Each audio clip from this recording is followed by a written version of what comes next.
Mon seul domaine, c'est le marketing. Je suis brûlée de marketing depuis toute jeune. C'est un peu l'exemple de la théorie des champs unifiés d'Elon Musk. C'est-à-dire que chaque boîte va apporter une petite brique élémentaire à la suivante et tu peux créer des systèmes hyper puissants comme ça. Et la seconde partie de ta vie, c'est un peu le chaos. En fait, tu comprends exactement quels fils sont tirés pour faire quoi. Et c'est à partir de là, en fait, où tu as le pouvoir. Commence par essayer de craquer comment c'est foutu, le système, avant d'appuyer sur les boutons. Et tu vois, Marketing Square n'aurait pas réussi si je m'étais écoutée. Si j'avais fait tout de suite les trucs que j'avais envie de faire, ça n'aurait pas marché. Bienvenue sur le podcast Au-delà des apparences, Caroline. C'est un plaisir de te recevoir ici. J'ai énormément de questions à te poser. On en a déjà parlé un petit peu avant et il y a beaucoup de choses à dire sur ton parcours. Pour les personnes qui nous écoutent pour la première fois sur le podcast Au-delà des apparences, on a des entrepreneurs, artistes et sportifs. Aujourd'hui, on a une entrepreneuse en herbe. Je te laisse te présenter un petit peu plus parce que comme je te disais, tu feras une meilleure présentation que moi avec tout ce que tu fais et je te laisse te présenter. Eh ben, merci de me recevoir ici. Moi, je m'appelle Caroline Mignot, je suis entrepreneuse en herbe, comme tu dis. Ça fait maintenant 3 ans que j'entreprends et j'ai lancé 4 boîtes maintenant, des business models différents. Okay. Ça, c'est quelque chose qui me passionne. Et puis surtout des business models complémentaires. On en parlait tout à l'heure en off, mais l'idée, c'est que je pense que tu peux lancer autant de business que tu veux, mais une chose à la fois et surtout des business qui créent des synergies ensemble. C'est un peu l'exemple de la théorie des champs unifiés d'Elon Musk. C'est-à-dire que chaque boîte va apporter une petite brique élémentaire à la suivante et tu peux créer des systèmes hyper puissants comme ça. Ok. T'as dit que tu avais 4 sociétés. Mm-hmm. Ton principal domaine, c'est le marketing, c'est ça ? C'est mon seul domaine. Mon seul domaine, c'est le marketing. Je suis brûlée de marketing depuis toute jeune. Quand j'étais jeune, je voulais être chercheuse en marketing parce qu'en fait, j'adore les gens. Donc, j'étais passionnée de sciences humaines. Et en fait, si tu ramènes le marketing à ce qu'il est de façon la plus organique qui soit, c'est l'étude des gens et c'est l'étude du cerveau des consommateurs. Qu'est-ce qui nous fait acheter ? Qu'est-ce qui nous fait flancher ? Qu'est-ce qui nous fait peur ? Qu'est-ce qui nous attire ? Et ça m'a toujours intéressée. Donc, on appelle ça le neuromarketing, mais ça fait partie du marketing. Et donc, tout ce qui me passionne, c'est ce qui est autour de la science du consommateur. Et je lance des business et des services qui permettent aux marketeurs de faire mieux leur travail. Donc, Richmaker, qui est une plateforme qui permet aux créateurs de contenu d'échanger ensemble, de participer à des podcasts et de se retrouver par rapport à leurs industries. Par exemple, tu as un podcast dans le mindset, tu cherches des invités ou tu veux toi-même être invité dans d'autres podcasts, newsletter, tout l'écosystème mindset, tu vas arriver à leur rencontre comme sur un site de rencontre. C'est un peu le Tinder des créateurs. Ok, c'est cool. Donc chacun arrive avec son média et sa voix. Et comme ça, tu peux un petit peu matcher et t'as pas besoin d'être à Paris ou d'être dans tel groupe de cool kids pour rencontrer des gens qui ont un public complémentaire au tien. Donc ça, c'est mon premier projet Richmaker. Le deuxième Refer, il part du principe qu'aujourd'hui, le plus gros accélérateur business, c'est toujours notre réseau. Et c'est le plus sous-exploité. Et surtout quand on parle de réseau, en général, on voit les fameuses 5 personnes de notre entourage. On est la moyenne des 5 personnes qu'on connaît. Ça, tout le monde le dit. Mais aujourd'hui, on sait beaucoup moins une statistique intéressante sur le réseau, c'est que les liens faibles, les gens que tu connais à peine, sont beaucoup plus porteurs d'opportunités que les liens forts, donc les gens de ton entourage proche. Les liens faibles, on les utilise jamais. Tu te dis que ce mec que tu as rencontré en soirée à Londres il y a 6 ans, en fait, il pourra jamais te rendre service. Mais ça, c'est parce qu'on sait pas voir à l'intérieur de nos réseaux. Donc nous, avec Refer, on a lancé un algorithme qui te permet en fait d'aller voir n'importe quel profil LinkedIn de quelqu'un que tu veux rencontrer. Par exemple, demain, tu veux interviewer Thomas Pesquet. Et on va te permettre de voir le chemin le plus court dans ton réseau. On analyse tes liens faibles pour dire, tiens, Caroline, en fait, on est capable de dire Caroline, elle l'a rencontrée parce qu'on analyse les interactions. Tu devrais passer par elle pour décrocher un meeting avec lui. Donc, je prends un exemple un peu farfelu. On donne souvent l'exemple Macron, Céline Dion. On a fait plein de campagnes là-dessus. Mais c'est ce qu'on fait chez Refer. Donc, analyser en fait à quel point ton réseau peut t'apporter des opportunités pour faire de la lead gen, aller chercher des talents ou juste, c'est un énorme accélérateur dans l'entrepreneuriat. Donc ça, c'est Refer, le deuxième projet. Et le troisième projet, je viens juste de le lancer, c'est l'agence personnelle qui est née en juin. Et on fait toute la stratégie de contenu des marques personnelles parce qu'on s'est rendu compte qu'aujourd'hui, et c'est peut-être d'ailleurs ton cas, il y a beaucoup de personnes qui ont du mal à la fois gérer leur business, gérer leur croissance, aller plus loin, recruter des employés, faire leur pub et aussi créer du contenu marque personnelle.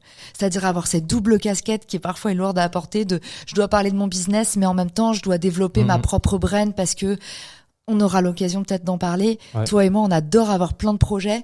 on a intérêt à avoir une marque personnelle qui est une espèce de holding au-dessus de nos projets pour pouvoir derrière revendre les projets, stopper ce qu'on a envie de stopper, réouvrir d'autres choses et pas avoir un business en fait dans lequel t'es prisonnier.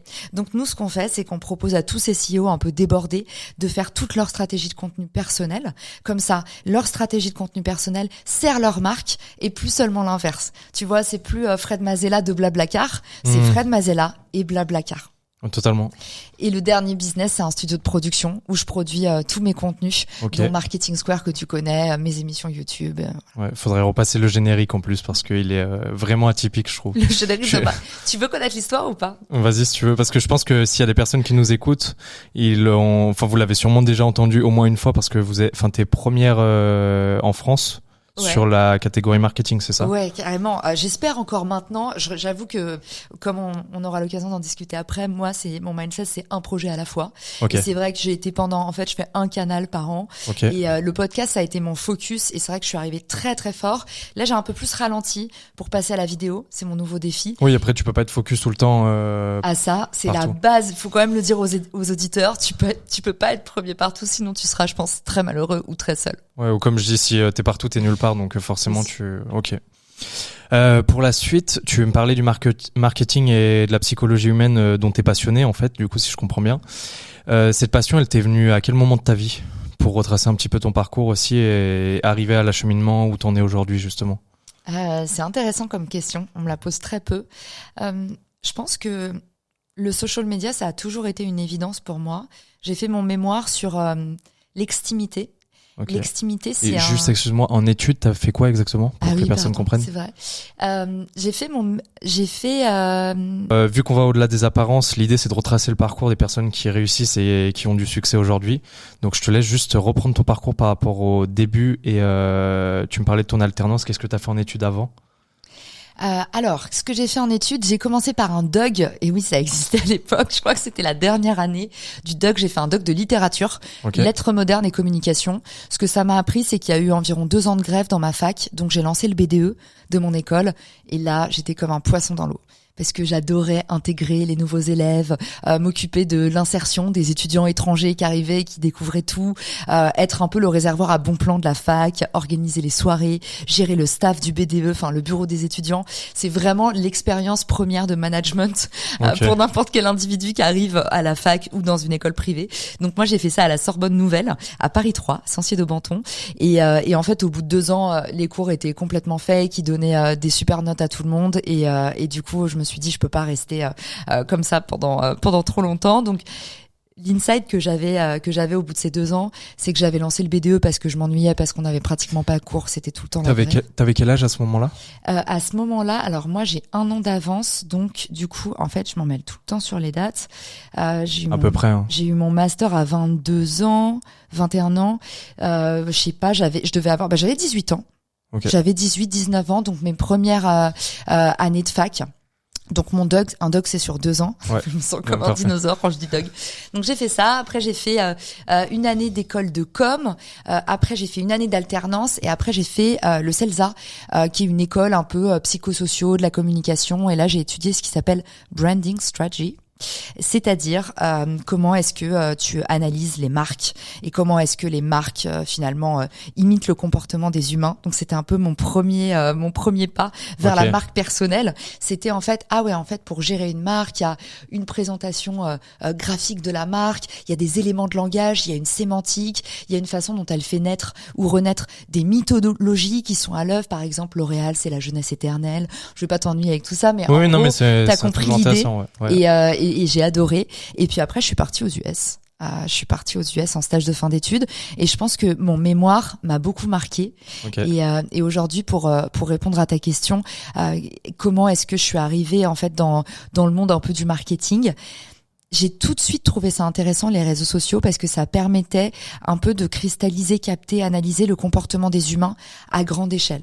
Puis avec des métriques fiables, tu vois, c'est pas des panneaux publicitaires, les abribus où tu sais pas quelle portée t'as, tu sais pas qui regarde, exactement, ok. Déjà, tout est traquable, donc effectivement, si t'as un peu datavore, ou si t'aimes, moi, tu vois, j'ai toujours été passionnée par les études marketing, je regarde à fond les statistiques. Bon, c'est, je pense, une maladie assez peu répandue, mais en tout cas, j'ai toujours trouvé ça intéressant. Ok, les comportements comportement des humains à grande échelle. Parce qu'il faut toujours se méfier de nos intuitions. Tu vois, on a toujours l'impression de regarder autour de nous. Je sais pas toi, mais par exemple, moi, j'ai l'impression autour de moi, tout le monde fait du podcast. J'ai l'impression que c'est hyper répandu. Mais tu sais que là, quand j'ai attaqué celui-là, au début, je me disais j'étais tout seul. Après, je regardais, je me dis tout le monde fait ça. Et en fait, limite, t'as même plus envie de le faire parce que tu te dis, je pensais être un peu authentique, mais au final, pas du tout. Mais après, c'est parce qu'on regarde que ça et vu que les métriques des réseaux sociaux, ils sont bien adaptés pour te faire voir que ça.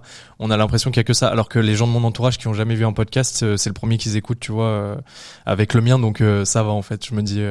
T'as tout dit. Les réseaux sociaux, c'est aussi assez polémique, mais ça crée des bulles d'opinion et c'est assez dangereux à cause de ça. Mais je trouvais ça intéressant en tout cas quand le social media est sorti. On a eu, tu sais, les pages Facebook quand on était au lycée. En fait, déjà, il commençait à avoir les premières statistiques sur les pages entreprises. On pouvait voir combien de gens avaient liké, les contenus qui avaient le plus engagé. Arrive Google Analytics et tu vois, moi à ce moment-là, je suis en stage et je commence à apprendre, le comportement des humains à grande échelle. C'est passionnant. T'étais en stage où, du coup? J'ai fait un stage chez Buzzman dans une agence de pub. Aux US, du coup, à ce moment-là. Ah non, en France, non, j'ai eu des stages. Je suis partie aux US à la fin de mon master. Ok. C'est mon stage de fin d'études. Avant ça, j'ai fait un stage dans un think tank. Du coup, c'est un think tank. Je crois que ça se traduit par laboratoire d'opinion. Okay. Et en gros, l'idée, c'est on travaillait un peu des thématiques autour de l'Europe et comment est-ce qu'on pouvait rendre l'Europe plus accessible et plus attractive, pour tous. Parce que voilà, le mec avait remarqué que l'Europe, ça parlait pas beaucoup aux jeunes. Et donc moi, je faisais ça. J'écrivais des articles sur l'Europe. Et sur le fonctionnement de plein de structures étatiques. Donc j'ai fait ça, donc plutôt un stage politique, parce que j'étais dans les lettres et j'ai toujours beaucoup aimé le discours, écrire. Et puis après j'ai fait stage de pub chez Buzzman pendant 6 mois. Et là je faisais du community management. Et c'est là à ce moment-là où tu t'es immergé dans les réseaux sociaux. Ok. Là mon taf c'était à l'époque c'était avant les plateformes analytiques sur Facebook. Et du coup, on écrivait à la main, j'avais des tableurs Excel et on reportait à la main, on comptait les likes, les commentaires et tout. Mais c'est en fait. Ok, c'est la première fois que j'entends ça par contre. Je te jure, c'est ouf.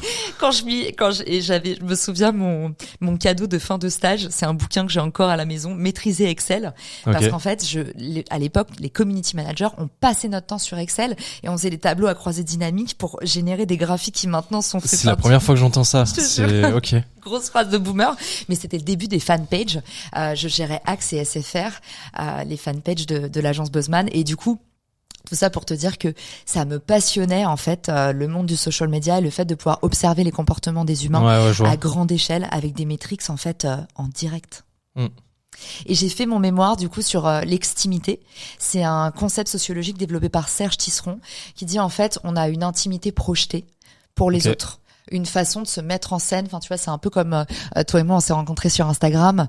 Tu vois, Instagram, ce n'est que de l'intimité projetée. C'est que des gens qui font I wake up like this. Et en fait, tu les vois, les nanas, elles font des pubs pour les oreillers. Et tu te dis, mais qui se réveille avec du mascara et du fard à paupières? Je force le trait. L'extimité, c'est pas que ça, mais c'est en fait, on développe une nouvelle façon de se mettre en scène et de mettre en scène notre moi intérieur. Et ça m'a tout de suite un peu intéressée parce que dès que le social media est sorti, on a eu comme un nouvel espace d'opinion. T'avais l'espace public, l'espace privé et t'avais l'espace du social media. Tu vois. Donc j'ai fait mon mémoire là-dessus et après le reste.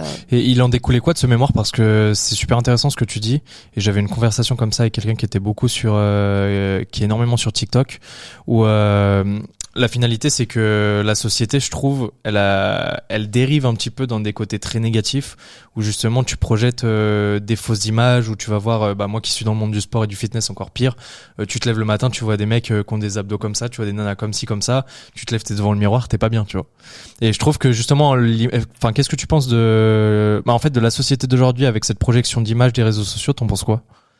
C'est marrant parce que à notre chacun au travers notre spectre, moi j'ai pas du tout de la muscu sur mon feed. Oui, mais c'est logique, ouais. Mais j'ai des business qui font des millions d'euros et milliards de dollars. Et tu vois, en fait, c'est marrant parce que ça me rappelle un peu ce miroir dans Harry Potter où tu sais, on se regarde dans ce miroir et on voit en fait tout ce qu'on voudrait être. Ouais, je vois ce que tu veux dire. Je sais plus comment ça s'appelle. Faudra qu'on mette la vraie ref. Désolé. Là, c'est Jean-Michel à peu près. Mais c'est un peu l'effet des réseaux sociaux, c'est ce miroir en fait où quand tu ouvres Instagram, tu vois un petit peu tout ce qui te fait rêver et ça a un effet retors, t'as raison, parce que justement c'est un peu l'histoire de derrière nos écrans de fumée, tu vois, ce n'est que en fait de la mise en scène. Alors je dis pas que c'est pas des contenus qui sont authentiques, mais on nous montre exactement tout ce que on a envie de voir, et le problème de ça, c'est que derrière, on nous montre pas comment y arriver. Tu vois, non, mais donc on c'est peut ça, créer des rêves. et t'as raison, c'est vraiment une projection en fait miroir de chacun. Et c'est horrible parce que du coup, si t'es dans un moment, c'est ce qu'on disait avec des amis une fois, t'es dans un moment négatif, tu fais une dépression, tu vas voir que des gens qui font une dépression. Donc d'un côté, ça peut t'aider, tu vois, à te relever, mais ça peut être ultra négatif pour des personnes, enfin pour la société, Ouais. pour certaines personnes de la société. Ouais. Les fameuses bulles d'opinion, et tu vois, c'est marrant parce que le nom de mon mémoire, qui n'a pas eu le succès escompté lors du rendu, Ouais. mais je n'étais pas notée sur l'humour, hélas, ça s'appelait L'extimité sur la scène du screen. Ok. Et j'étais très contente de ce nom parce que je me disais, en fait, c'est exactement ce que c'est l'extimité. Donc l'intimité projetée vers les autres, donc ex vers l'extérieur, c'est en fait la scène du screen. C'est tout ce que tu mets en scène sur les écrans. C'est quelque chose qui potentiellement peut se retourner contre toi, peut te porter préjudice. Et tu vois, je veux pas virer conspirationniste ou faire peur à tes auditeurs, mais souvent, il y a un truc que je me dis qui me fait extrêmement peur, c'est que je sens que toutes les images qu'on met en ligne, il y a un moment où potentiellement ça va être une arme qui se retourne contre nous. Et je pense qu'en tant que créateur de contenu, c'est important, sans virer complètement parano, mais c'est important de prendre la mesure du risque. Oui, c'est sûr. Et de pas être trop optimiste. Moi, je parle tout le temps de l'économie des créateurs. C'est génial, l'économie des créateurs. On peut vivre de notre passion, on peut se rencontrer 2 fois plus vite. Oui, tout est plus accéléré, c'est Tout impressionnant. est plus accéléré, mais attention à l'effet boomerang. Et moi, je suis bien consciente que, en tout cas, quand les personnes me disent, j'ai pas envie de m'exposer, je suis très respectueuse de ça, parce que pour moi, j'ai beau être passionnée par la marque personnelle, je suis persuadée que t'es pas obligé d'être visible si t'en as pas envie. Et en fait, l'image, c'est pas une économie que t'es obligé à laquelle t'es obligé d'adhérer, que t'es obligé d'épouser. Tu Oui, vois. puis tu peux te mettre en scène avec ce qui t'anime toi, et t'es pas forcément obligé de faire ce que le marché veut entre guillemets, même Exactement. si t'en es quand même un peu inconsciemment obligé, mais tu peux mettre tes limites où tu le souhaites quand même, Et heureusement. t'es pas obligé de te montrer. Aujourd'hui, là, avant-hier, je déjeunais avec le patron du Silencio, qui s'appelle Arnaud Frisch, qui est un mec brillantissime, qui a lancé, c'est lui qui a lancé la Technoparade. Ok, Tu vois, à l'époque, il était stagiaire avec Jacques Lang, ok. et c'est lui qui a dit, ce serait bien de faire des rave parties à Paris. Et en fait, c'est étonnant son parcours, parce que le mec est complètement anonyme, et pourtant, tu vois, je te dis, il a lancé la Technoparade, il a les lieux parisiens. Là, on est à Bourse, on est juste à côté de son lieu, le Silencio. Et en fait, le mec n'a jamais eu besoin de montrer sa tête. Il est passionnant, mais il a jamais eu besoin d'avoir un mégaphone pour parler plus fort ou pour qu'on soit plus à l'écouter. Et faut aussi, c'est aussi un ego trip, les réseaux sociaux. Quelque part, voilà, il faut accepter l'effet retors, et surtout, c'est pas une recette miracle. Faut vraiment, tu parlais d'authenticité. Il y a des gens, s'ils ont pas envie de s'exposer, faut aussi s'écouter. Oui, c'est ça. Et puis après, juste businessment parlant, pour moi, c'est pas une fatalité de s'exposer pour réussir. C'est, si t'as envie de le faire, fais-le. Et si c'est en adéquation avec des domaines qui peuvent t'aider, ça paraît logique, businessment parlant. Mais t'es pas obligé. Il y a plein de personnes comme toi que je connais où ils sont dans l'ombre et ils ont fait plein de choses dans l'ombre, et personne sait qu'ils existent entre guillemets sur les réseaux sociaux, et tout se passe bien, ouais. Ah ouais, tout se passe bien, même mieux. Enfin, je te dis, si tu as aujourd'hui, si tu peux avoir le luxe de pas avoir besoin d'être ton propre média pour en avoir, mais vas-y. Ouais, franchement, je suis d'accord avec ça. Moi, c'est le shortcut que j'ai trouvé, parce que j'étais une femme dans la tech, parce que j'ai rapidement découvert qu'en fait, l'entrepreneuriat, c'était une histoire de réseau, et que j'en avais pas. Donc, je me suis dit, en fait, là, soit t'attends d'avoir des revues qui parlent de toi, des revues, énorme terme de boomer, soit t'attends d'avoir des médias qui parlent de toi, et en fait, bon chance, parce que t'as pas fait tel réseau, tu fais pas partie de tel réseau, t'as pas fait telle école, On sait, la France, toutes les cases dans lesquelles elle nous met. Donc, je me suis dit, soit tu crées ta propre case, et t'essayes de voir, et tu développes ton aura comme ça, soit t'attends qu'on t'invite, et tu peux attendre longtemps.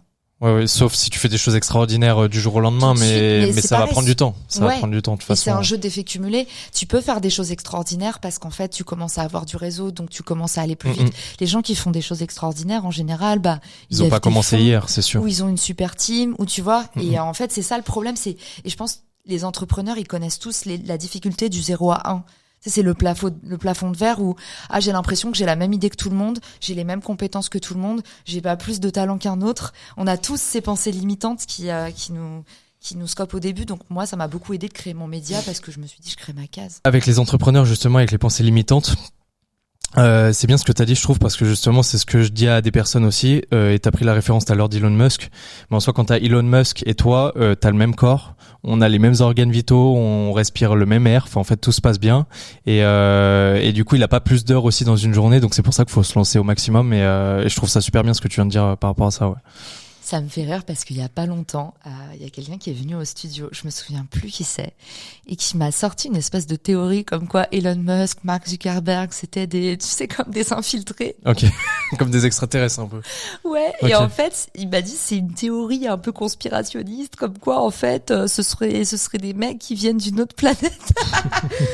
Tu peux le garder, ça. Ouais, je peux le garder.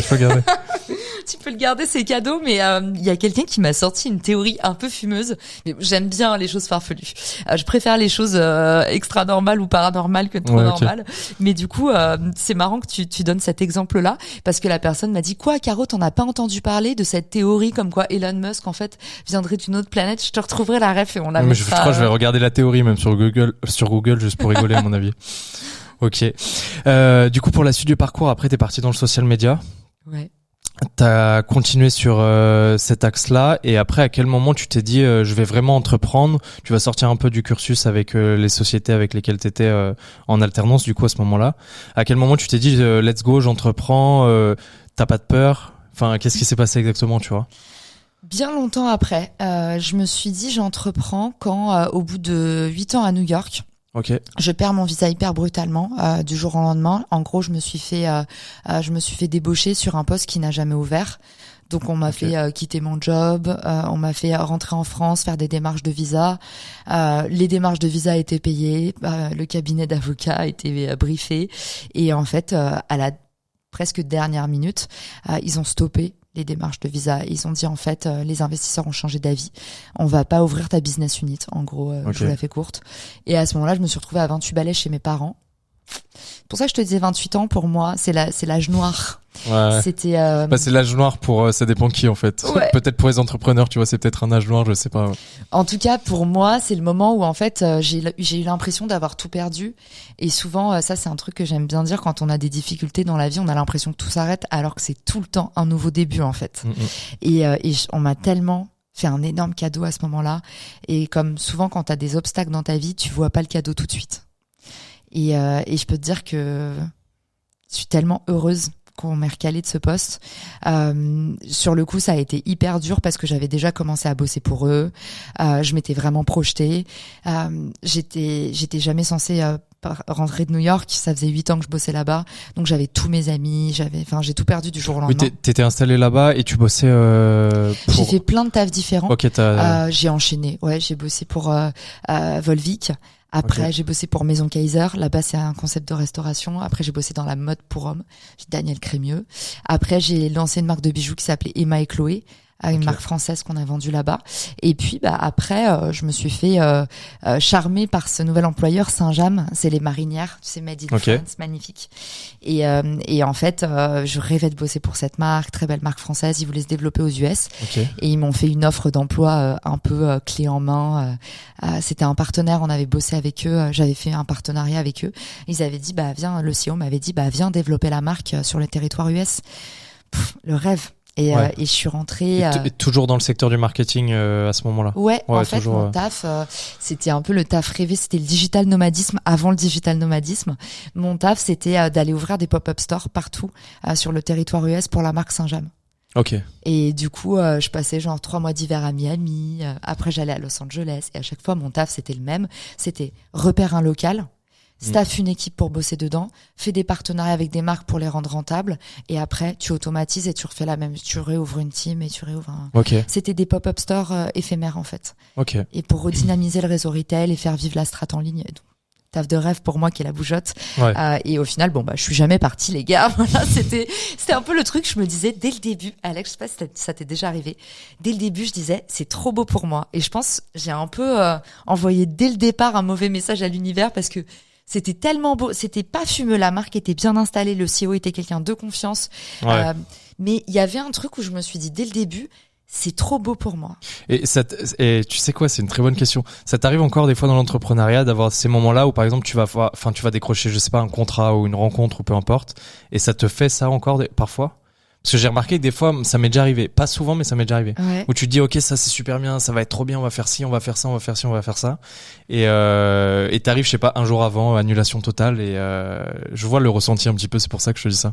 T'as raison, ça, quand tu y repenses, ça m'est arrivé encore il y a pas très longtemps. Ouais. Et du coup, maintenant, ce que je fais, je me dis, ok, c'est normal, en fait, je le mérite. Et c'est ok, tu vois, mais j'essaie d'avoir, en fait, le moins d'attente possible. Ouais. Comme ça, au moins, t'es pas déçu s'il arrive quoi que ce soit, ouais. Ok. Je pense que t'as effectivement l'énergie que tu mets sur tu sais, on dit toujours là où tu mets ton énergie là où tu mets ton attention, l'énergie transite, donc tu fais exister les choses, ça c'est le pouvoir du mindset. Donc il y a une partie comme ça, et il y a aussi, c'est vraiment les frais cachés pour moi de l'entrepreneuriat, il y a aussi toujours les opportunités fumeuses. Tu vois, encore il y a pas longtemps, on me propose une opportunité un peu genre trop beau pour être vrai, et en fait juste après je reçois l'email avec tiens, signe ici, et je vois les frais cachés des opportunités, tu sais, genre ah d'ailleurs ça, on va faire une campagne paid media avec ton image dessus, ton truc, et j'étais là genre wow, on en a pas parlé de ça, c'était pas tu sais, le truc est dans le contrat mais c'était pas dans la discussion. Et je pense qu'il y a un peu ces deux, pour ceux qui nous écoutent, il y a un peu ces deux trucs, c'est un, les barrières que tu te mets à toi-même quand t'oses pas penser que tu mérites un truc bien, et deux, ça faut le dire aussi, parfois il y a juste des trucs fumeux. Et tu sais quoi, Alex, avec le recul, il y a plein de gens qui m'ont dit, et je saurais jamais, et j'ai pas envie de mettre mon énergie là-dedans, mais il y a plein de gens qui m'ont dit, Caro, tu t'es juste fait avoir, ils t'ont fait bosser pour rien, parce que moi en fait j'ai monté tout le business plan. J'ai commencé à bosser gratos parce que j'étais hyper contente, et en fait quand t'as une belle opportunité et que t'as un poste de senior, tu dis pas genre j'attends le premier jour pour m'y mettre.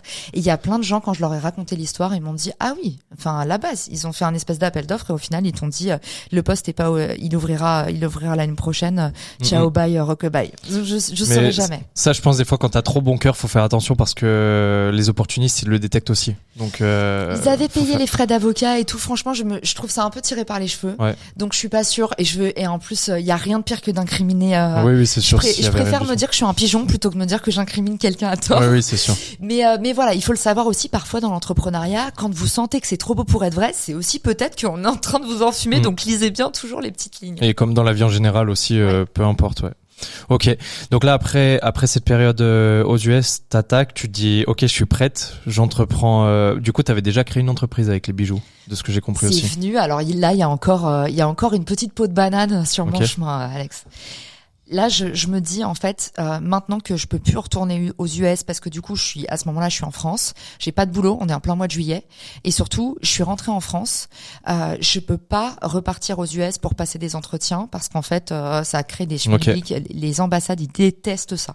Genre vraiment, tu fais pas trop d'aller-retour avec un visa touriste quand tu sors de 8 ans aux US. Donc, à ce moment-là, je me dis, ça va être très compliqué de rentrer aux US. Je me dis, tant que je suis là, au lieu d'essayer de forcer les choses, retourner là-bas, passer des entretiens, frapper à toutes les portes, je me dis, là, Caro, t'es en France, essaye peut-être de rentrer dans le système le temps d'acheter un appartement. Parce que j'avais des sous de côté, sauf que je pouvais pas acheter cash un appartement à Paris. Merci les prix de l'immobilier parisien. Donc, il fallait quand même que je fasse un prêt. Pour faire un prêt, il fallait que je sois dans le système. Je me suis dit, Caro, il est peut-être temps, à 29 balais, 28, 29 balais, il est peut-être temps de signer ton premier CDI, de faire plaisir à ta maman. Donc à ce moment-là, je rentre dans le système, j'ai une sécurité sociale, tous les trucs aux US où tu sais, c'était un peu farfelu. Aux US, ta sécurité sociale, elle dépend de ta boîte. Donc quand t'es plus sous contrat, ça faisait 2 mois que j'avais plus d'assurance maladie. Ma mère, elle était comme ça. Bon, ceux qui sont expats, ils connaissent ces trucs-là. Et en gros, à ce moment-là, je me dis, je vais prendre un CDI le premier possible et je vais me mettre dans le monde du travail. Je vais faire ma première expérience de travail en France, parce que j'avais jamais travaillé à un vrai niveau, genre sans être stagiaire en France. Et je me dis, je vais voir, et tous mes potes me disent, Caro, avec ton CV, le monde va te manger dans la main. Ok. Sauf que pas du tout. C'est-à-dire que, en fait, du point de vue de tes potes ou du commun des mortels, on se dit, un CV à New York, c'est trop sexy. J'avais des belles expériences, j'avais fait plein de choses. Et en fait, la réalité du marché, c'est que quand tu rentres pas dans les cases, t'es la bête noire des RH. Dans tous les grands groupes, ils me disaient, on sait pas où te mettre. Parce que j'avais un profil très entrepreneurial, j'avais fait du retail, j'avais fait du digital, j'avais fait du merchandising, du e-commerce, j'étais spécialiste growth. Les mecs, ils disaient, mais enfin, c'est quoi ce profil?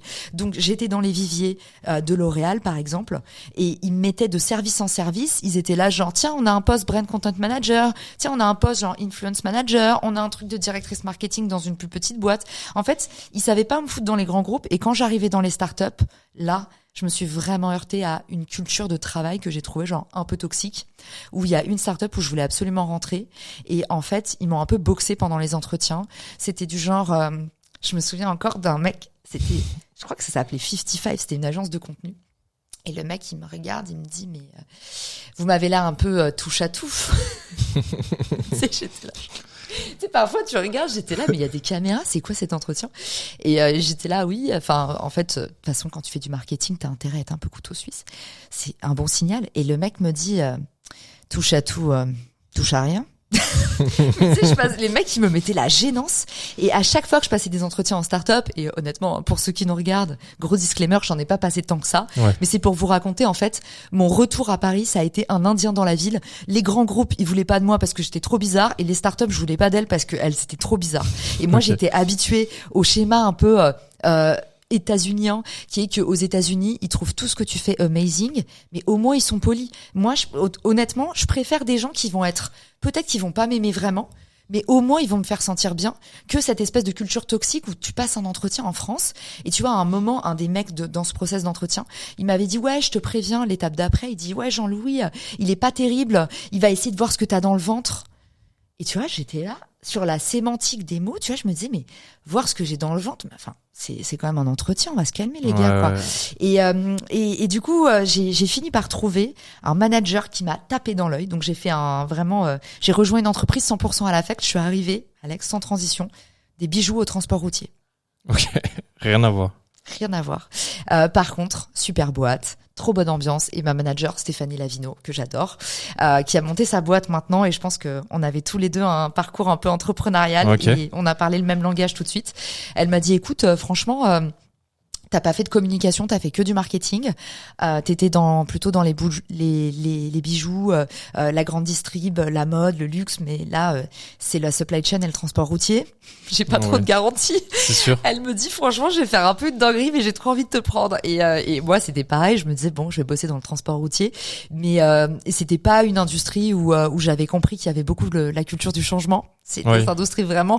Moi, bosser dans le transport routier sur le papier, trop cool. J'adore découvrir. C'était quelle société? Géodis. Okay. C'était une filiale. C'était l'Innovation Lab du groupe Géodis. Ok. Et en fait, un peu culture start-up à l'intérieur d'un gros groupe. Donc, ils faisaient des choses différentes, c'était cool. Et en même temps, le transport routier, c'est genre, enfin, ceux qui connaissent un peu cette industrie, le transport, c'est hyper difficile de créer une conduite du changement, en fait. Okay. C'est vraiment séculaire. Tu sais, les budgets traditionnels, t'as les salons, t'as les enveloppes budgétaires qui sont votées 1 an à l'avance. Il y a aucune agilité. Et du coup, j'arrive là-dedans en choisissant ma manager. Et c'est là où je te dis, le chemin a encore fait une dinguerie, c'est que je choisis cette personne, Stéphanie Lavino, on se choisit et au bout de 3 semaines de poste, elle claque sa dème. Ok. Là, je me dis putain. Là, je me dis rebelote. Et en plus, tout le monde m'avait dit, Caro, on choisit pas un manager, choisis une boîte. Et en fait, j'avais tellement besoin, après ce qui m'était arrivé, de me reconstruire. Et j'avais une estime de moi, mais éclatée au sol. Ouais, mais c'est normal. Après des épreuves comme ça, c'est humain. C'est humain. Tu te retrouves, je me suis retrouvée, tu vois, en plein été sur le carreau en ayant perdu mon job. Du coup, mon mec qui était à distance me dit, bah, en fait, je sais pas si tu vas rentrer à New York, autant qu'on se sépare. Donc moi, en fait, j'ai tout perdu d'un coup. J'étais à 28 balais chez mes parents. Je me tape la tournée des mariages de mes potes trentenaires qui ont genre les beaux CDI, la pas de carrière. En fait, genre, à ce moment-là, on est au mois de septembre et je suis en mode, mais s'il vous plaît, genre, je veux de l'insertion sociale, je veux revenir dans un circuit, je veux qu'on veuille de moi. Et du coup, je choisis ce manager qui s'en va au bout de 3 semaines et qui me laisse avec un manager. Je vais pas dire il pouvait pas me blairer, mais c'était un peu l'opposé de moi. C'est-à-dire que le mec était en mode, oui, les trucs sont votés à l'avance, faut pas, enfin, c'était un peu l'ordre et la morale, faut pas faire des choses différentes de l'année précédente. Ouais. Toi, tu veux tout changer. En fait, ça lui plaisait pas du tout, parce que moi, je suis arrivée et ma culture quand j'arrive dans une boîte, c'est moi je veux pas être augmentée, je veux aller au codir. Je veux en fait. Puis c'est le gros problème de nos profils où en général t'arrives dans une boîte et tu cherches à optimiser. En fait, je sais pas, c'est un tic de l'entrepreneur. T'es là, même tu vas travailler à Carrefour demain, tu fais la caisse. Je te jure, tu vas être là, tu vas regarder pour optimiser les choses. C'est un truc de dingue. Alors, heureusement que j'ai pas fait ta stratégie, parce que si j'étais sortie dans un autre service, il m'aurait ligoté, Alex. Ouais. Mais je vois très bien ce dont tu veux parler, et effectivement, c'est quand je voyais bosser les autres départements, j'étais là. Mais honnêtement, je suis même pas allée jusque là.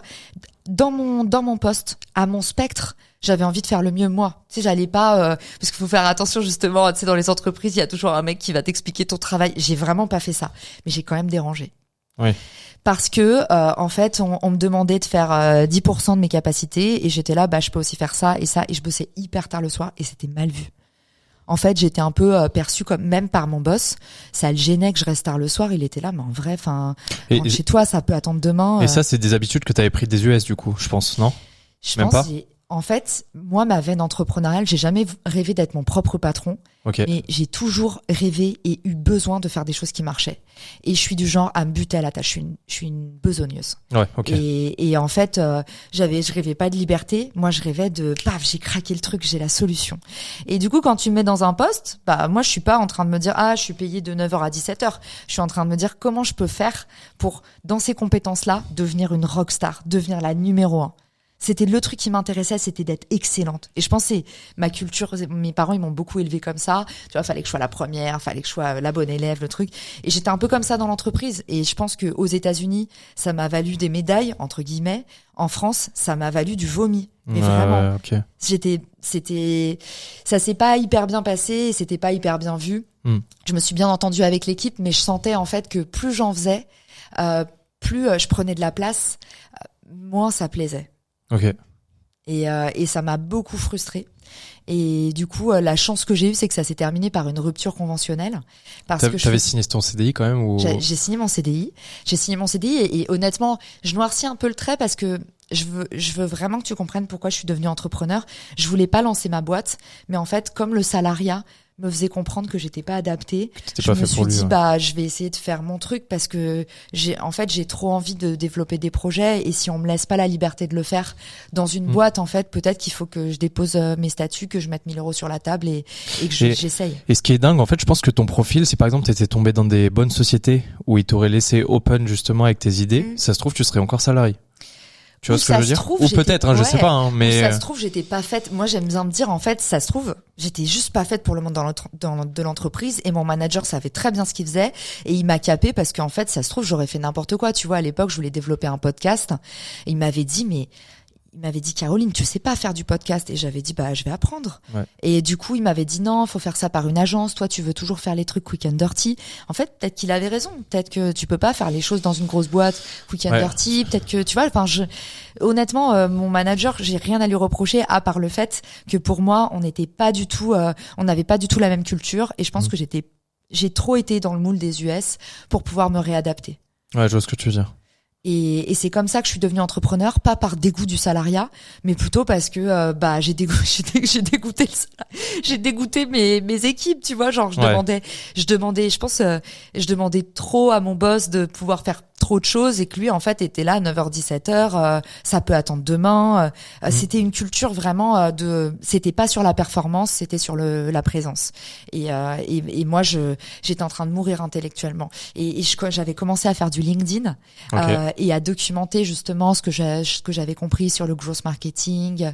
Et en fait, je me souviens qu'à l'époque, ça avait tout de suite posé problème, parce que je me créais une audience autour de moi. Et mon boss m'avait dit, en fait, tu dois parler que de la boîte sur ton LinkedIn. Tu peux pas faire tes propres posts. Et en fait, si j'avais été prof de pilates, ou si j'avais vendu une formation en ligne, j'aurais compris. Mais là, j'étais vraiment en train de poster que sur le marketing. Et c'est marrant, parce que peut-être c'est ma revanche sur la vie. Mais aujourd'hui, dans mes conférences, 90% de ce que je vends, c'est de l'employé advocacy. Et j'apprends aux boîtes à valoriser leurs employés, pour que tes employés, quand tu as un directeur produit, il soit pas un homme sandwich de voilà ce qu'on fait dans telle boîte, mais il soit plutôt en train de montrer que genre c'est le meilleur directeur produit qu'une boîte ait jamais engagé. Et c'est ça qui développe ta marque employeur, c'est ça qui fait que tu as des opportunités dans la presse, et c'est ça qui fait que tu deviens un superbe vecteur de preuve sociale pour tes clients. Ok. Donc voilà, et ça à l'époque c'était très mal vu et ça a fait que très vite mon boss a dit oui, j'ai l'impression que t'es défocus, tu fais pas mal de posts perso sur LinkedIn que je faisais pendant mon temps extra. Oui, puis je pense en plus c'était focus autant sur le travail, mais pour eux, après c'est comme tout, des fois tu publies beaucoup sur les réseaux sociaux, les gens ils se disent ah oui tu fais que ça, en réalité non, mais c'est je faisais que encore une 3 fois apparence. mes horaires, mais j'avais compris ce qui dérangeait. Ce qui dérangeait c'était qu'en fait, ce qui dérangeait c'était que je voulais faire vivre plus haut, plus grand la boîte. Tu vois, et j'étais là genre nous ce qu'on vend c'est de la data marketing et mon axe pour le développer c'était ma personnalité, c'était mes projets, c'était faire des partenariats et je pense que voilà, c'était pas adapté pour ce poste. OK. Donc là après tu sors de ces sentiers entre guillemets du salariat. Tu lances LinkedIn. Aujourd'hui, d'ailleurs, c'est comment on appelle ça, LinkedIn Top Voice. Top Voice, c'est ça. C'est quoi exactement pour expliquer aux personnes? C'est ça. C'est quoi exactement pour que t'expliques aux auditeurs qui connaissent pas? Top Voice, c'est en fait t'es sélectionné par l'équipe de LinkedIn comme étant un peu un talent du réseau. Et du coup t'as accès aux autres talents du réseau.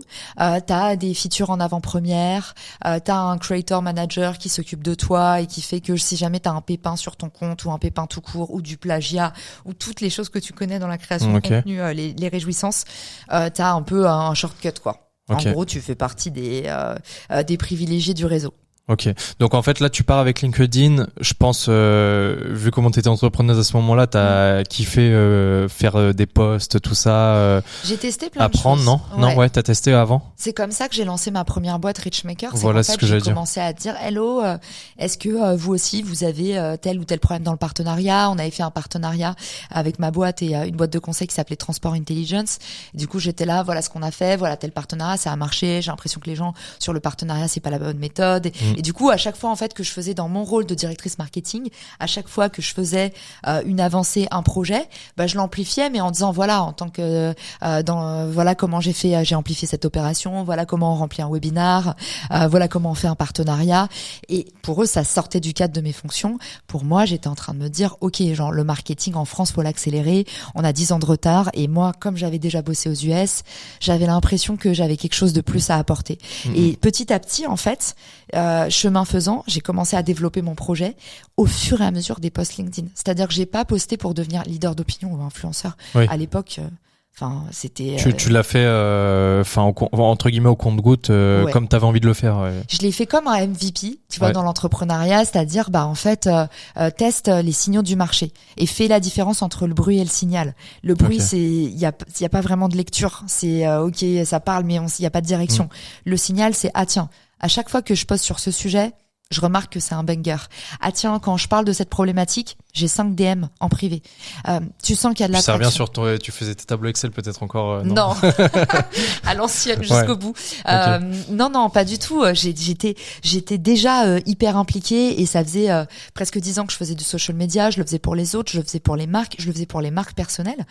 Puisque moi j'ai commencé en fait à m'occuper des réseaux sociaux de mes boss et donc tu vois dont justement le VP je crois de Géodis, je sais plus quel était son titre exact, mais les gros dirigeants, c'était moi qui écrivais leur post LinkedIn, qui demandais l'accès à leur compte, tout ça. Donc j'avais déjà travaillé sur de la marque personnelle à ce moment-là. Ok. Donc là, développement de LinkedIn, tu commences et tu amorces justement avec une première société à ce moment-là. Il se passe combien de délai à peu près? Combien de temps de délai? J'ai commencé en fait quand j'ai vu que j'allais pas pouvoir développer tous mes projets dans cette boîte-là.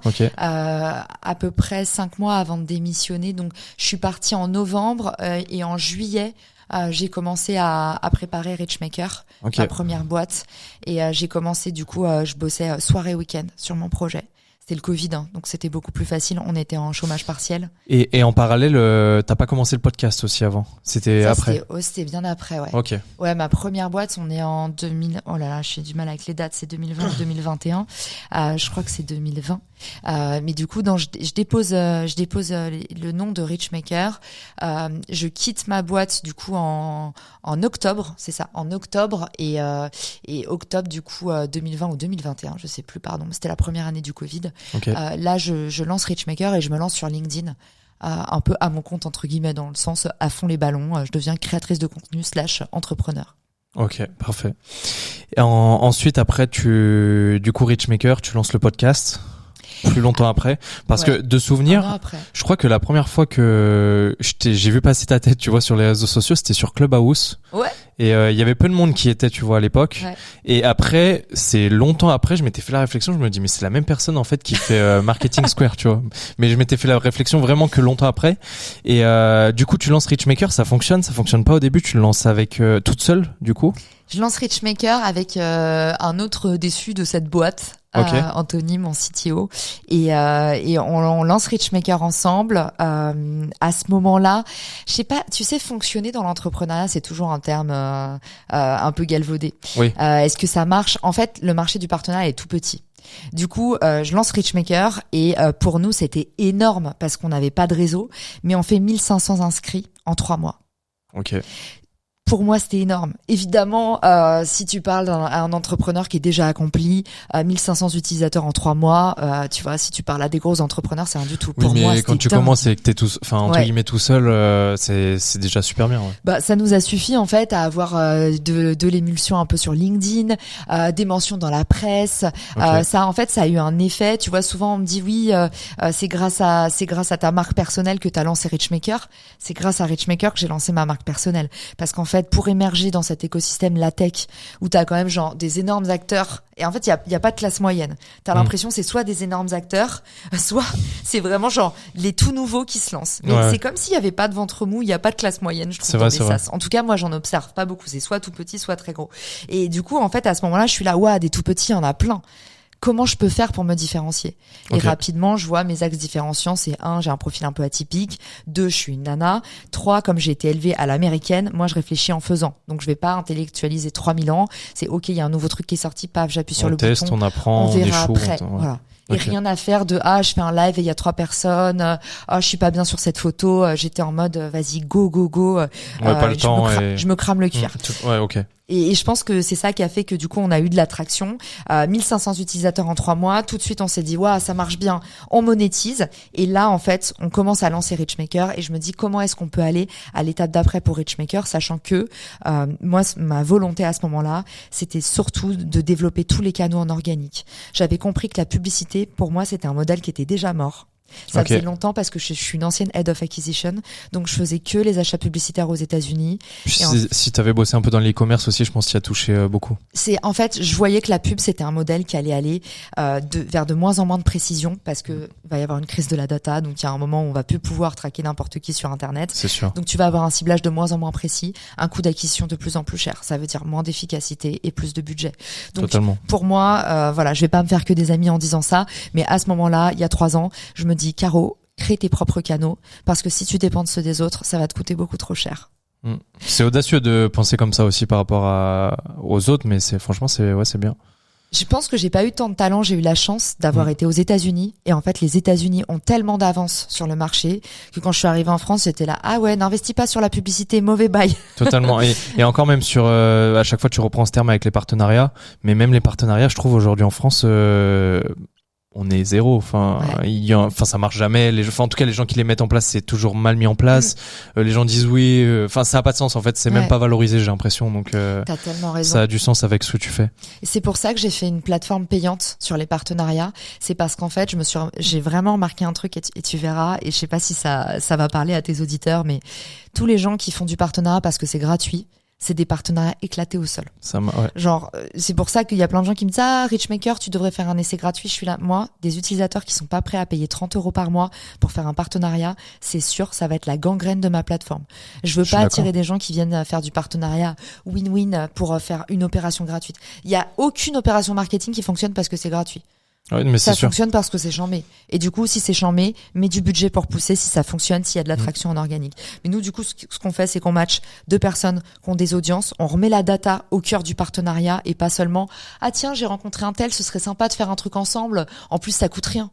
Ça coûte rien, ça coûte ton temps, ton énergie, et puis surtout si tu mets pas de budget, tu te donnes pas les moyens de ton ambition, t'es sûr que tu vas être capé au bout d'un moment. Je suis entièrement d'accord. C'est pour ça qu'il y a beaucoup à faire encore sur les partenariats, je pense, en France. Ensuite, tu continues ton expérience entrepreneuriale avec ça.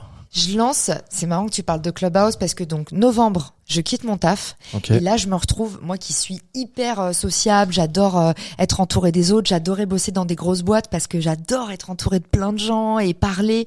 Et là je me retrouve chez moi dans mon appart confiné et j'ai plus de job. Ok. Et à ce moment-là, donc en octobre-novembre, Mais je quitte mon taf. excuse-moi, t'avais quand même Richmaker là à ce moment-là. Oui, mais j'ai pas d'équipe. Oui, fait, oui, je suis toute oui, seule c'est avec mon entre CTO. guillemets Je suis seule avec moi-même et mon CTO, il habite en banlieue. Donc en fait, à ce moment-là, j'ai plus d'équipe, j'ai plus de routine, j'ai plus de quotidien, j'ai plus de 9h 18h. Ouais. Je suis juste chez moi dans mon appart pendant le Covid et je me dis waouh, j'ai un sentiment de solitude extraordinaire, tu vois, je me dis je me sens desséchée. Ok. Et à ce moment-là, du coup, on va dire novembre, février, c'est pas si facile, blabla. Je fais pas mal de LinkedIn. Et là, en février, je vois passer un truc Clubhouse, inscrivez-vous, j'arrive, des rooms audio, des gens qui parlent, des entrepreneurs qui se lancent comme moi. Et c'est la première fois où j'ai des amis entrepreneurs parce qu'autour de moi, j'étais toute seule. Mais et tu sais que la première fois que j'ai été dessus, c'est un ami entrepreneur qui m'avait invité parce que c'est des invitations privées. Ouais. Enfin, moi, j'ai accédé comme ça.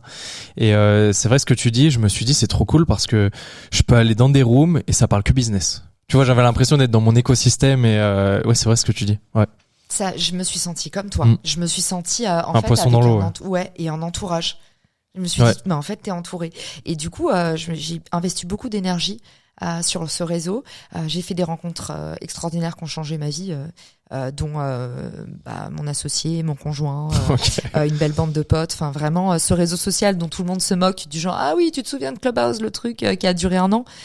Ça n'a pas duré 1 an pour moi. Ce réseau, il a changé ma vie. Et du coup, c'est aussi grâce à ce réseau que j'ai lancé le podcast. Et ça, peu de gens le savent. Ok. Donc t'avais commencé, j'ai bien fait mes devoirs avant, mais du coup t'avais commencé avec Clubhouse et après t'as basculé sur la partie podcast où tu t'es pris un peu d'amour pour ce modèle de contenu un petit peu, non? Ouais, en fait, moi j'aurais jamais osé. J'aimais bien LinkedIn parce que c'était un peu le réseau social des boomers. Okay. Et moi j'ai toujours eu l'impression que j'avais pas ma place sur les réseaux sociaux parce que je me suis jamais trouvé Instagram friendly, tu vois. Okay. J'ai toujours trouvé que j'ai toujours eu un mauvais rapport avec mon image. Je me trouvais jamais assez bien. J'avais l'impression que la lumière c'était pour les autres. Et moi j'ai toujours eu le profil mettre en avant les autres. Tu vois, j'étais la nana qui faisait les shootings de mes copines blogueuses à New York. Ouais, je vois. Et j'aimais bien être dans l'ombre. Et en fait, je me suis jamais, je pense, autorisé la lumière, tout simplement. Donc, je pense que c'était vraiment dans ma tête. On m'a jamais mis dans cette situation-là. Ouais, tu t'es jamais dit c'est pour toi. Enfin, à un moment, tu t'es autorisé et tu t'es dit c'est peut-être pour moi, du coup. J'ai laissé les autres m'autoriser. Et en fait, j'ai commencé à publier sur LinkedIn parce qu'il y avait pas besoin de mettre de visuel. Donc, j'écrivais et j'ai toujours adoré écrire. Et en fait, en arrivant sur Clubhouse, un peu par hasard, je commence à faire des rooms et en fait on a des chiffres invraisemblables. On faisait des rooms avec Fabien Ferreira, mon comparse de l'époque, le matin où il y avait 800 personnes. Je fais une des plus grosses rooms françaises sur Clubhouse. Je finis par interviewer le fondateur de Clubhouse sur les réseaux, Paul Davidson, qui se fait interviewer en France par une seule personne et c'est Caroline Mignot. Et à l'époque, en fait, je me dis mais qu'est-ce qui se passe et pourquoi les gens s'intéressent à moi? Et c'est incroyable. En fait, j'ai peut-être un talent quelque part, j'ai peut-être un truc à développer et arrive le mois d'août, donc février-août je suis sur Clubhouse et j'explose tous les records, c'est-à-dire que je me retrouve à être genre une des femmes du réseau, un peu pipolisation, tu vois, et mon réseau Clubhouse influe sur mon réseau LinkedIn, donc je crée un cercle vertueux où je parle de Clubhouse sur LinkedIn, je parle de LinkedIn sur Clubhouse et en fait les deux, et ça peu de gens le savent aussi, mais si j'ai autant percé sur LinkedIn, c'est parce que j'ai utilisé l'appel d'air de Clubhouse pour créer vraiment un système d'acquisition qui a fait que fait un vecteur hyper important. Ouais. Et le mois d'août arrive. Et là, mon comparse de room sur Clubhouse, les formats que tu fais, ça s'appelle des rooms. Fabien, il me dit, Caro, t'es gentil, mais moi, en fait, j'ai une famille. Donc, le mois d'août, je fais pas de room. Ok. Et là, je me dis, Caro, t'es célibataire toute seule dans ton appart, seule au monde. Tu vas pas faire des rooms toute seule, c'est triste, c'est comme des webinars. Et moi, Fabien, c'était mon comparse. Oui, c'était ton duo, c'était soit tu faisais avec lui, soit tu faisais pas, quoi. Exactement.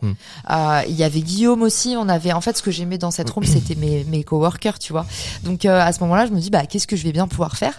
Et il se trouve que, au même moment, une des requêtes qu'on avait le plus, c'est pourquoi vous enregistrez pas les rooms, c'est incroyable toute la valeur que vous donnez et vous enregistrez rien, blablabla. Et je me dis, je suis toute seule pendant 1 mois, je vais dans la maison de vacances de mes parents et en fait, je me dis, je vais lancer un podcast au même moment, je fais un espèce de mastermind avec des créateurs de contenu. Et il y a Safia Gourari, elle avait un podcast qui s'appelait, elle a toujours d'ailleurs un des meilleurs podcasts que je connais, s'appelle Beat Yourself. Okay. Et en gros, je fais un bundle de formation. Et Safia, du coup, fait partie du bundle. Et donc, j'ai accès à sa formation. Et je la fais. Et je me dis, mais en fait, c'est ça que je vais faire. Pendant 1 mois. C'était une formation pour faire un podcast. Ouais. Ok. Formation pour comment j'ai lancé mon podcast. Ok. Un truc qui durait genre, je sais pas, 1h30. C'est la question que j'ai tous les jours en ce moment. Justement, avec le démarrage du podcast, il y a plein de gens qui m'envoient des messages. Mais comment t'as fait? Comment t'as fait ci? Comment t'as fait ça? C'est drôle. Ouais. C'est une synchronicité. À ce moment-là, tu vois, j'ai 1 mois à rien faire. Il y a des gens qui me demandent pourquoi est-ce qu'on n'enregistre pas les rooms, pourquoi on fait pas du replay. Il y a des gens qui me disent que c'est bien ce que je dis. Et au même moment, en fait, j'ai accès à une formation, créer ton podcast. C'est un peu c'est un peu le product market fit du contenu. Ouais, totalement. Je me dis à ce moment-là, il y a une synchronicité et c'est comme ça que je lance Marketing Square. Et pour le lancer, je me suis dit, il y a beaucoup de podcasts qui parlent de marketing. Déjà, pour vous rassurer, ceux qui nous écoutent et qui se disent « Ah, on m'a dit que ça existait déjà », tout le monde m'a ri au nez quand j'ai lancé Marketing Square. Tout le monde m'a dit « Il y a trop de podcasts marketing ». Tout le monde m'a dit « Mais en fait, Caro, on comprend pas bien. Tu voudrais pas plutôt te concentrer sur ton business pourquoi est-ce que tu vas encore t'éparpiller avec une nouvelle idée ?» En fait, les gens ont rien compris au système. Et ce qui fonctionne, c'est justement poser des briques élémentaires et les relier entre elles. C'est comme ça que tu crées de la croissance. Et à ce moment-là, en fait, je me heurte vraiment au mur de l'opinion publique de non, mais concentre-toi sur Richmaker. Si tu fais pas les choses à fond, ça marchera pas. Et j'étais là, mais en fait, non. Je pense que pour faire connaître mes boîtes, faut que j'ai un canal, faut que j'ai un média propriétaire. Je veux pas dépendre que des algorithmes. Le podcast, c'est un super média evergreen. Ça te permet d'être distribué dans des centaines de pays. Ça coûte pas grand-chose. Allez go. J'ai acheté un micro Amazon à 100 balles. J'ai lu tout ce que je pouvais lire sur les internets pendant genre 1 mois. J'ai basculé en mode vraiment genre monomaniaque. Okay. Et je suis arrivée avec un concept qui pour l'époque était assez novateur, c'était le format court. Et mon concept c'était je n'ai que des inconnus sur le podcast. Donc tous les podcasts marketing qu'il y avait ou entrepreneuriat, c'était on met en avant des stars, toujours les mêmes, souvent voilà, des gens qui avaient déjà réussi, un peu syndrome du survivant, tu vois. Ouais. Et moi je me suis dit je veux être le podcast du CEO au stagiaire où en fait, genre, la seule discrimination à l'entrée, c'est d'avoir une méthode de ouf à partager. Une méthode actionnable qui peut servir à d'autres entrepreneurs dans leur business. Et je me suis dit, je vais créer une encyclopédie marketing de connaissances sans barrière à l'entrée de prestige, d'école, je vais pas dire de race, mais en tout cas, il y avait ce truc où il y avait que des hommes blancs dans le podcast qui avaient lancé leur boîte, qui avaient déjà réussi. Et je me suis dit, mais ça devrait, la barrière à l'entrée, ça devrait être la générosité. À quel point t'es prêt à partager ce que t'as craqué aux autres. Ouais. Et j'ai lancé Marketing Square comme ça et le succès a été invraisemblable. J'étais pas du tout prête. Je m'attendais pas du tout à ça. Je m'attendais vraiment à faire un four.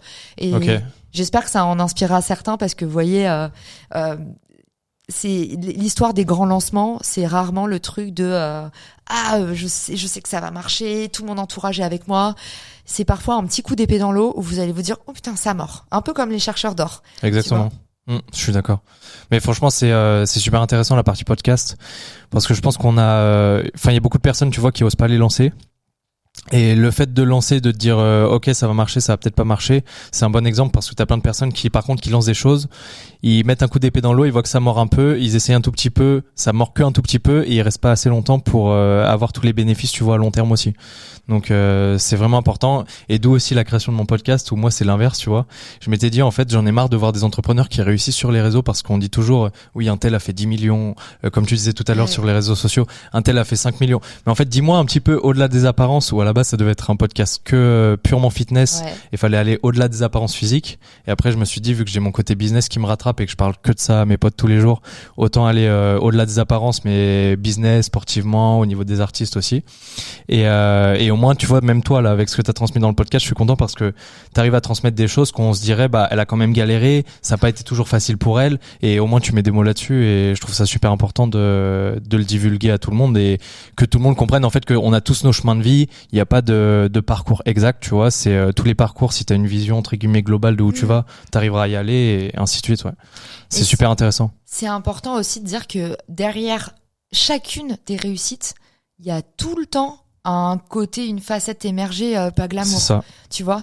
Et il y a pas de bon parcours et comme t'as dit, il y a pas de bon lancement ou le nombre de fois avec des amis. Et je pense que tu l'as fait aussi ou quand surtout quand t'entreprends avec des amis, c'est encore mieux. Mais t'entreprends, tu te dis ça, c'est une idée du siècle. L'année prochaine, on va faire une levée de fonds, on va faire 2 millions, 3 millions. Et même maintenant, quand j'entreprends, je m'enlève les chiffres. Tu sais, je me dis, on a notre vision, on reste focus, on voit petit à petit et c'est comme ça que ça fonctionne. Ouais. Et tu vois, tu me parlais du générique. Je vais raccrocher avec quand je parle de la face immergée de l'iceberg. Quand je lance le podcast, la terre entière est en train de se moquer de moi parce que j'étais sur Clubhouse, le réseau social qui était en train de s'effondrer. Et en fait, dès le départ, tu vois, je me suis dit, je suis déjà à l'étape d'après. En fait, tout le monde était là en mode, ah, t'as investi sur un réseau et au final, le réseau, il s'est cassé la gueule. J'étais là, non. J'ai investi sur un réseau où, en fait, je me suis entraînée à parler en public. J'ai fait genre 5 rooms par jour pratiquement pendant je sais pas combien de temps. Et maintenant, en fait, je sais exactement comment interviewer des gens. Je sais comment faire quand il y a un problème en live, en direct, quand il y a un invité qui a pas de son, qui disparaît de la scène, En fait, Clubhouse, c'était une rampe de lancement. Ouais, c'est ton test and learn tous les échecs, taquet, c'est ça. Et c'est marrant, tu me parles de ce jingle. J'ai jamais changé ce jingle en maintenant 2 ans et demi de podcast. Quand je l'ai sorti, Alex, il y a un créateur de contenu qui est hyper connu, qui s'est vraiment foutu de ma gueule et qui m'a dit, mais en fait, Caro, ça marchera pas ce que tu fais parce que c'est hyper cheap. Mais tu sais que ça reste dans la tête. Genre, le pire, je trouve, la première fois que je l'ai entendu, c'est que j'avais cette voix dans la tête et je me dis, c'est ouf, t'as même envie de la refaire presque, de le dire à l'oral, tu vois. Marketing Square. Ouais, c'est ça. Je pense que je la mettrai dans le podcast d'ailleurs. Mais ouais. Tu vois, pour te dire, moi, quand j'ai lancé le truc, j'étais en mode quick and dirty. Et en fait, je me suis dit, je vais pas dire que j'étais préparée à l'échec, hein, mais je me suis dit, en fait, ça me fait triper. Je vais faire un épisode par jour et je vais prendre tout à contre-pied. Je vais faire un pied de nez, pardon. Ouais, tu tentes. Je me suis dit, je vais tenter. Et du coup, j'ai fait comme toujours dans le growth. J'ai commencé petit, à moindre risque, et je suis allée sur Fiverr et j'ai payé un mec que je connaissais pas, qui avait une façade de site internet éclatée au sol et qui m'a fait un générique pour genre 50 balles. Et le générique, c'est simple. Je lui ai dit, fais ce que tu veux. Je veux que ça dise Marketing Square, le nom de mon podcast. Et voilà le texte. Et le mec était un Américain. Tout le monde m'a demandé le contact du mec. J'ai fait une formation sur le podcast. Okay. Tout le monde m'a dit, je veux le même mec. C'est énorme parce que le mec était pas le mieux noté. J'ai pris complètement au pif et je lui ai envoyé un truc à monter sans que le mec ne parle ma langue. Donc imagine, c'est comme si demain, quand t'es monteur, tu reçois un truc à monter en russe. Il a réussi à monter un truc qui au final puis pour zéro investissement, il y a 50 balles. Ouais, voilà, c'est ça. Au pif. Et en fait, c'est mon signal aussi, c'est en fait, si vous attendez que ce soit parfait, si vous attendez d'être prêt, si vous attendez que personne se moque de vous quand vous lancez, et c'est le CEO de LinkedIn qui a dit ça, qui a dit, si t'as pas honte de ton produit quand il se lance, c'est que c'est pas le bon moment. Il faut que tu le fasses avant d'être prêt. Et je peux te dire que quand j'ai divulgué pour la première fois ce jingle, tout le monde s'est foutu de ma gueule. Y compris ce créateur de contenu qui lançait son podcast en s'attendant à faire une énorme audience et qui au final n'a jamais vraiment percé, tu vois. Mais il a attendu, il payait un monteur pour faire ses trucs, il a tout fait comme il fallait. Bah ouais, mais quick and dirty en fait. Tu testes rapidement. Donc voilà, pour ceux qui ont un entourage pas toujours supportif ou se disent ah je peux pas mettre ça parce que ce jour-là je peux pas diffuser cette vidéo, ce jour-là j'étais pas beau, j'ai dit un truc qui était pas hyper brillant, j'aurais pu mieux dire. Tu vois, j'ai des clients à l'agence personnelle, ils me disent non cette vidéo j'aurais pu mieux dire. Vas-y. On s'en fout de toute façon, On s'en fout pas, mais ça fait partie du. Non, mais fais confiance au trajet, quoi. Oui, non, mais c'est ça, faut faire confiance. Après, tu testes et tu vois ce que ça donne, mais c'est un bon conseil pour tout le monde, je trouve. En fait, faut se lancer et pas avoir peur de l'échec. Et il y a aussi quelque chose que tu disais avec ton entourage. En général, j'ai remarqué aussi quand ton entourage, enfin, vu que l'entourage est pas objectif, quand on te dit de pas y aller, tu demandes des fois à ton entourage pour quelqu'un, ou limite tu peux donner même le même projet de quelqu'un d'autre et tu leur dis est-ce que ça a marché, ils vont dire bah peut-être parce qu'ils ont pas de raccord émotionnel, tu vois, avec cette personne-là. Et c'est vrai qu'avec l'entourage on est trop rationnel en général quand on conseille les gens parce qu'on veut que leur bien-être, tu vois. Et c'est vrai que l'entourage c'est hyper important pour entreprendre. Il reste 5 minutes, du coup je vais essayer, il m'a fait signe d'aller jusqu'à aujourd'hui. J'aurais voulu avoir 2 heures, mais on n'a pas trop le temps. Au pire, on fera, pourquoi pas faire un deuxième épisode, tu vois, s'il faut. Comment t'es arrivée première, tu vois, sur les plateformes d'écoute en marketing? Ouais. Effet boule de neige, c'est simple, j'ai tout de suite créé un système. Donc, tu vois, une autre légende, c'est toujours faut pas être sur tous les réseaux. En fait, il y a que ceux qui n'ont pas réussi qui disent faut pas être sur tous les réseaux. Si tu crées un système, c'est très malin d'être sur tous les réseaux parce qu'en fait, tu vas utiliser chaque canal comme étant un goulot d'étranglement pour un autre. Et en fait, tu crées un espèce d'effet de vase communicant. Donc moi, ce que je fais, c'est vous êtes sur LinkedIn, venez voir les coulisses sur Instagram. Et en fait, à chaque fois, tu vois, tu crées des entonnoirs. Exactement, on fait des entonnoirs. Et en fait, ma stratégie, c'était le podcast et un nouveau levier de découvrabilité. Ok. Donc, ça va me permettre d'aller chercher des audiences, mais spoiler alerte, toi tu le sais parce que tu fais partie du sérail, le podcast, il se distribue pas tout seul. Si t'envoies pas un maximum de jus, les plateformes vont pas te mettre en avant. Donc pour avoir l'effet découvrabilité, faut le mettre sous stéroïde. Enfin, il y a tout le monde qui utilise ce terme. Donc le plus difficile, c'est l'étape de 0 à 1 sur un seul canal. Donc pour ça, vous vous spécialisez, vous commencez par un seul canal. Puis une fois que vous avez un seul canal, vous dites OK, c'est quoi la next step? Et moi à chaque fois, j'ai procédé par next step. J'ai fait LinkedIn. Une fois que j'ai eu LinkedIn, j'ai commencé à faire Clubhouse. J'ai emmené les gens de LinkedIn sur Clubhouse. Quand Clubhouse en même temps, j'ai emmené les gens de Clubhouse sur LinkedIn et je crée une première boucle. Après, quand Clubhouse a commencé à s'éteindre, je me suis dit OK, c'est quoi la next step? Je vais emmener les gens de LinkedIn et de Clubhouse sur le podcast. De là, le podcast a commencé à prendre de la croissance de ouf. J'ai dit c'est simple. Si vous écoutez cet épisode, venez en discuter sur mon post LinkedIn et je mettais le lien du post LinkedIn directement dans le podcast. De là, les gens qui me voyaient sur Apple Podcast, qui m'a rapidement boosté parce que j'avais une croissance de dingue, parce que j'envoyais du jus partout. À partir de là, les gens ils cliquaient sur LinkedIn, ils me découvraient. Il y a plein de gens qui m'ont découvert du podcast vers LinkedIn, mais seulement parce que j'ai créé cet effet en fait d'effet cumulé, mais sur tous mes réseaux, j'ai relié entre eux les éléments du système. Et c'est marrant parce que c'est encore la même histoire. Cette année, je fais une année un canal. Cette année, c'était Instagram. J'avais 5000 followers sur Instagram. Là, j'en ai 45 000 plus un compte podcast à 15 000. Et tout ça, c'est parce qu'en fait, j'ai fait la même stratégie, c'est-à-dire que j'ai créé une nouvelle mythologie autour de la vidéo et je suis arrivée avec de la vidéo verticale et j'ai dit à tout le monde, voilà, ça se passe sur Instagram maintenant. Et la boucle est bouclée. J'ai aussi TikTok. Cette année, en fait, c'était vraiment vidéo verticale à fond. Et voilà comment à chaque fois, c'est connecting the dots, tu vois. Ouais, je vois. C'est pas plein de projets à la fois, c'est un système. C'est ça. En fait, t'as ta synergie, t'as tes briques qui coïncident en fait à chaque fois. Et ce que j'ai remarqué aussi, c'est que en fonction de ce que tu vas faire et ce que tu prévois de faire, t'as souvent une création de société qui arrive derrière en fonction de ce que tu vas implémenter sur les réseaux sociaux. Ok. C'est un peu ça. En fait, tu sais, les sociétés, c'est pas seulement ce que je veux implémenter, Alex, c'est aussi les synchronicités. Et c'est marrant parce que quand tu arrives dans une nouvelle industrie, un nouveau média, un nouveau canal, en fait, tu fais des rencontres. Et moi, toutes mes boîtes, c'est des histoires de rencontres. Il y aurait pas eu Richmaker sans Anthony. Il y aurait pas eu Refer sans Arnaud. Il y aurait pas eu l'agence personnelle sans Clément. Moi, j'ai une seule boîte en solo, c'est The Square, qui me permet en fait de produire tous les contenus pour alimenter mon système, pour créer du jus. Mais j'ai rencontré Clément qui m'a mis à la vidéo au moment où je voulais faire de la vidéo et c'est avec Clément du coup que j'ai lancé agence personnelle. Mais t'as raison, c'est à chaque fois je crée des boîtes parce qu'il y a une opportunité. Oui, mais il y a quand même une synchronicité qui est là. Pour rendre à César ce qui est à César, c'est les porteurs de projets qui sont derrière, c'est mes cofondateurs. Sinon, Caroline Mignot, il y aurait zéro, il y aurait juste mon studio de production. Ok, je comprends. Mais c'est quand même t'as une arborescence. C'est arborescent, mais à chaque fois, logique. mon rôle, c'est vraiment de créer le média, la communauté, le contenu, et en fait raccorder les éléments du système. Mais Refer, c'est Arnaud, Richmaker, c'est Anthony, et l'agence personnelle, c'est Clément. Ok, super. C'est bien parce que tu fais quand même briller les autres et tu construis ta marque personnelle et ça rejoint ton histoire de vie aussi, de tout ce que tu disais. Donc, ils brillent par eux-mêmes, mais disons que c'est important. Mais tu les aides en tout cas. Ouais, je les aime fort et sans eux, pour le coup, nous, nos cofondateurs, la boîte n'est pas là et c'est assez dangereux d'ailleurs. Mais moi, mon driver, c'est le cœur. Je fais pas de boîte s'il y a pas des humains que j'aime à l'intérieur, ça c'est clair. Ok, je comprends. Dernière chose pour terminer parce que ça fait déjà 1 heure, c'est passé vite. Quel conseil tu donnerais à quelqu'un qui veut se lancer aujourd'hui sur les réseaux sociaux? On a d'ailleurs un nouveau réseau social qui a fait entre guillemets sa pseudo-apparition en France hier. Mais quel conseil tu donnerais sous forme de 3 points clés pour quelqu'un qui veut entreprendre sur les réseaux sociaux ou en tout cas qui veut essayer de mettre sa société sur les réseaux sociaux? Tu donnerais quoi comme conseil?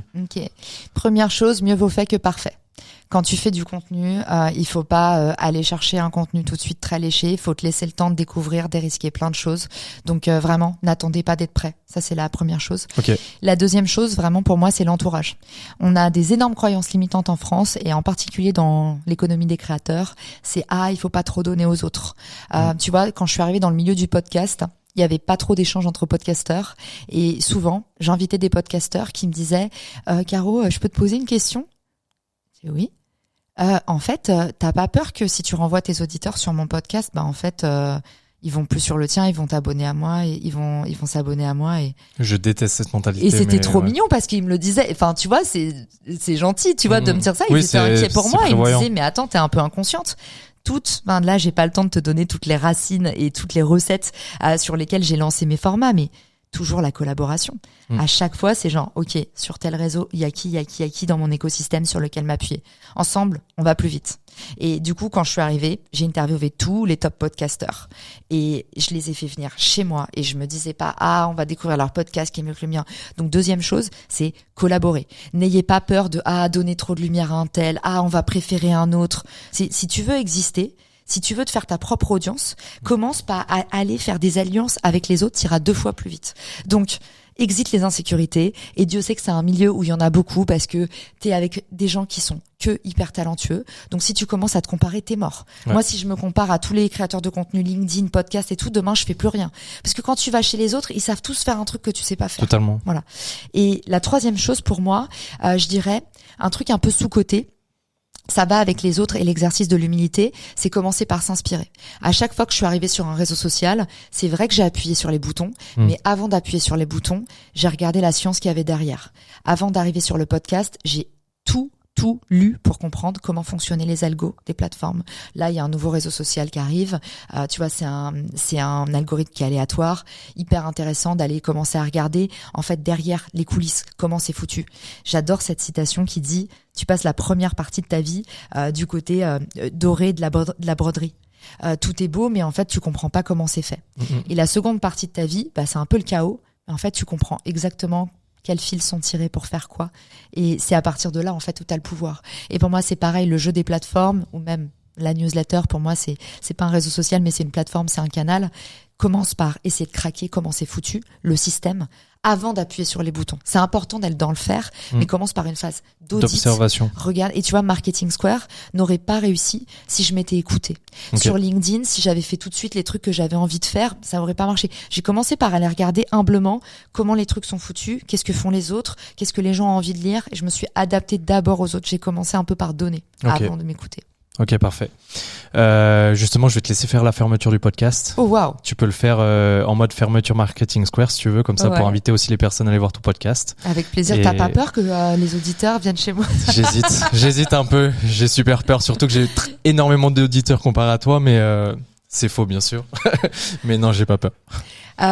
Écoute, je serais ravie de te recevoir dans un épisode de Marketing Square. Okay. Si jamais tu as une thématique marketing à partager, comme je vous ai dit, l'idée du podcast, c'est de recevoir des entrepreneurs qui ont craqué des méthodes utiles à d'autres entrepreneurs.